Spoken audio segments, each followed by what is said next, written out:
Aloha all, and welcome back to Let's Play Diddy Kong Racing. I'm Paper Mario Guy, and in the last episode, we were able to accomplish a few things, mainly beating our boss, and also completing the time trial thing. But as you can see, we have pretty much this whole area of Dino Domain complete, except for one thing, and that's the trophy race. And I figure rather than moving on and then coming back to the trophy race later, while you guys are all familiar with the levels, I'm going to go do it now and show it in order. Maybe it would be a good idea to, you know, show it at the end of the project so you can kind of see, you know, some of the old levels, but, you know, this is the way I want to do it, so this is the way that I'm going to do it. And basically, trophy races, you know, just, it's like a marathon. It's, you know, it's like, you know, standard Mario Kart, you know, how that would play out. So if you're, you know, if you're wondering what trophy race really is, it's just me playing through all the levels in Dino Domain. So nothing too radically, like, out there. And it's pretty much just a rehash of the old levels with a little bit harder computers. And the objective is obviously to come in first, because if you don't come in first, then you don't get the wonderful trophy prize. Do note that you can actually get a trophy for second place, and I'm gonna just go on a limb here and say that you can also get a trophy for third place too. First place trophy is a gold whiz pig. Second place trophy is a silver Taj. And I couldn't tell you what the third one is, if there is a third one, which I'm sure there is. Ooh, that was quite the speedy finish to that race, if I do say so myself, and I do say so myself. So, I don't know when this is going to be posted. I think this is going to be posted on the 10th of December, and this is currently the 7th. I'm just trying to, you know, record a little bit in advance, so I don't really have to stress too hard, because up until Friday of this week, or this past week, because you'll be watching this, like I said, on Friday, it's been a kind of busy, somewhat stressful week. I mean, not too stressful. I don't really get stressed out about many things. But if there was one week or one weekend or whatever to be stressed, it was about this last week, because I had quite a bit to do, and it was just a very hectic time. So I've been, you know, quite busy. But I'm glad to be starting Diddy Kong Racing, or well, continuing, and at this point this is episode 4. And all I have to say is racial ha ha ha ha ha ha ha ha ha ha ha ha. So I got 2 things accomplished there, and if you guys can guess what the second one is, or if anybody can guess what the second one is, then kudos to them. But yeah. So what is going on currently? Well, I recently, thanks to good Sir Caboose, he lent me the game Assassin's Creed 2, and I was a big fan of Assassin's Creed 1, but I never actually picked up 2. And I know Brotherhood's out, but apparently you don't really want to play Brotherhood if you've never played Assassin's Creed 2. And I can kind of see why, if, you know, there's some sort of relation between the two games. But I've been playing Assassin's Creed 2, and I was a big fan of the first one, and I even contemplated doing an LP of it early on, you know, when the channel was relatively new, because I was pretty much addicted to that game at that point. I decided against it, but, you know, it's one of those LPs, or one of those games that it's like I'm gonna save it for like a rainy day, you know, where I just finished an LP and, you know, I don't have anything else planned. And considering I have such a big list of games that I want to accomplish, Assassin's Creed 2 wouldn't be for ages, but it's always a game that, you know, I've always considered. So if you're a big fan of Assassin's Creed, you know, I have to agree that it is a fantastic series. Ah, shit. Okay, we can rebound. It's okay. This is an easy level to be rebound from, I believe. Yeah, I did not want that to happen. See, that's the one the problem with going as fast as you go with that like little speed boost is that it's kind of, you know, it's kind of hard to control. I knew that was gonna happen. So, you know, you kind of have to be careful when you're speeding up like that.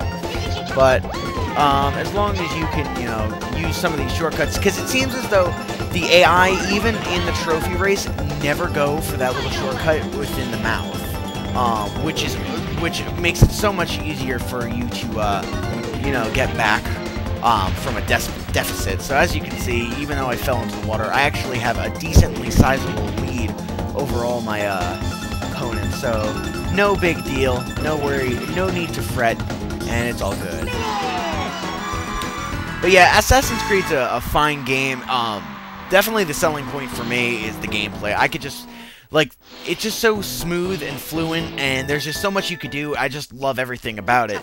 And in fact, I've been thinking about getting, trying the PS2 game Shadow of the Colossus, because I saw, an LP of it, like an episode of an LP against one of the actual, Colossus themselves, and I just, you know, kind of saw how the game ran, and I don't know if maybe I'm getting it mixed up, but it reminded me a lot of Assassin's Creed, and I figure I like Assassin's Creed. I'd probably like Shadow of the Colossus, and I don't know if anybody here watches Yahtzee, or I'm trying to think of his real name,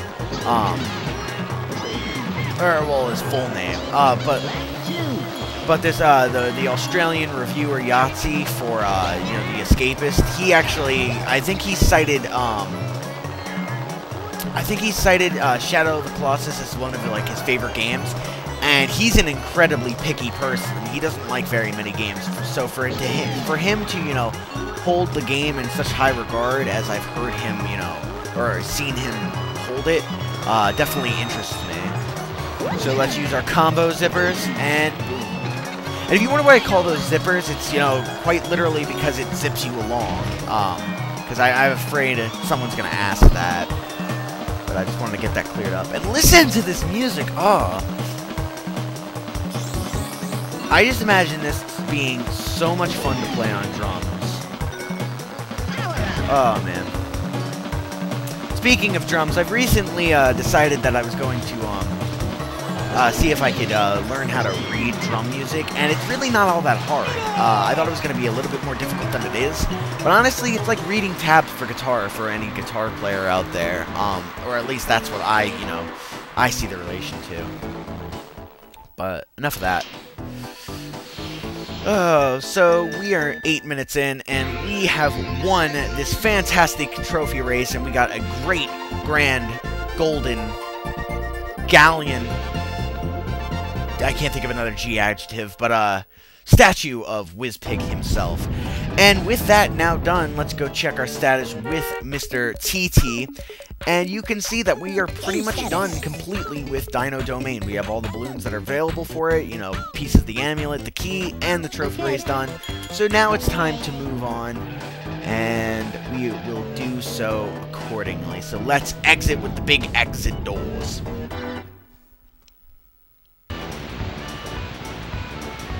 Okay, so while we were gone, Conker decided that his fur was getting rather prickly and decided to take a nice bath in this rainbow. But, it's no time for baths. It's time for explaining, because I got some splaining to do, because you can see that I have one more gold balloon than I did before we made a little cut, and that is because this big blue elephant dude right here challenged me to a race like a cocky son of a bitch, and I whooped his ass, but I didn't get on camera, so now I have to do this all over again. Just for you guys, and I also need to adjust my mic. So there's a challenge section. He's also actually challenged me to a hover challenge, but I declined that one. But the car challenge is rather easy, fairly easy, and you'll see why. Basically, the car challenge is just a simple little lap around this beginning area, and it really isn't all that difficult. And I mean, if you have problems with this, then I'm surprised that you got like this far in the game. It's really not hard at all, and you shouldn't have any problems. And it takes like 45 seconds, if that. And that's pretty much it. But you get to hear there's also some Taj challenge music. I don't know if it's like the Taj race theme or just a specific challenge. In fact, I can't really remember if you raced Taj outside of a challenge. But regardless, we just beat that in 41 seconds. Of course, 41 seconds. And Towers will just say, you are a skilled racer, because that's the umpteenth time that we have defeated him. But now that we have defeated him and I've shown that, we can actually move on to the new area. Woohoo! So let's go back to Taj, who we just whooped, and change our vehicle to the plane. An abracadabra indeed. Although Kadabra is better than Abra, and he's probably my favorite Pokemon. Or, well, my favorite, one of my favorite Pokemon. Oh, that's just a leaf. I thought that was something else. Whatever. Ignore it. So anyway, now that we're in a plane, we get to go through this little snowy log tunnel into the Winter Wonderland area known as Snowflake Mountain. I believe it's Snowflake Mountain. Yeah, Snowflake Mountain. And I don't understand why they make you change into a plane just to turn you into a car, but they do. But anyway, this is Snowflake Mountain, very fitting for December. And just like in the last episode, or in the last area, Dino Domain, there are 4 levels which you can race. There's a boss, there's a TT minigame, TT's roaming around himself, and there's also a trophy race. But we are going to ignore that trophy race and everything else, and just go straight to Everfrost Peak, because we have some racing to do, as the title, of course, would imply. So, 4 episodes in, and my recording setup has changed every single solitary recording. And as far as my recording setup goes right now, this is not necessarily like different items that I'm using or anything. This is just the way I'm positioned and where I'm sitting in my room. And since I've started LPing, this is probably the most basic recording setup that I've actually had. I'm just sitting on the floor right now, with my laptop on the floor, and I'm like, maybe within arm's reach of my laptop. I don't know, it seems to work, and I figure, you know, it's better because there's no, like, I don't know if it's really doing anything. I'm just, you know, being kind of, I wouldn't say paranoid, but I'm being very cautious with the way that I'm set up, because I'm trying to reduce the amount of bends and, like, twirls and, you know, maneuvering that I have to do with the wires of, like, my capture card and everything. And the way I have it set up now, my capture card actually isn't touching anything. And what is with my racing right now? I mean, I'm kicking their ass, but that's, I mean, nothing. I mean, if this was, you know, maybe the a different type of race, like the Silver Coin Challenge, or perhaps, I don't know, the Trophy Race, I would not be as pleasant with the way that I've been racing, but I guess it'll do for now. But let's collect this balloon and just go forward. So, a tip that I want to say with the plane, I like to basically, I like to hold in the R button pretty much the entire time, and you'll know if you're holding it in based on the color of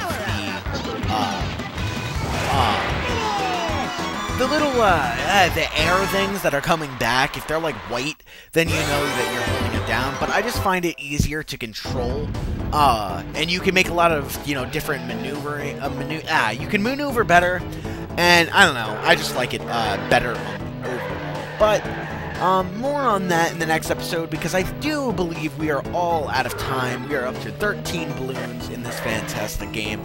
And in the next episode, we'll continue with, what's the name of the next thing, so I can say it. Cool. No! Alright, I'll see you next time.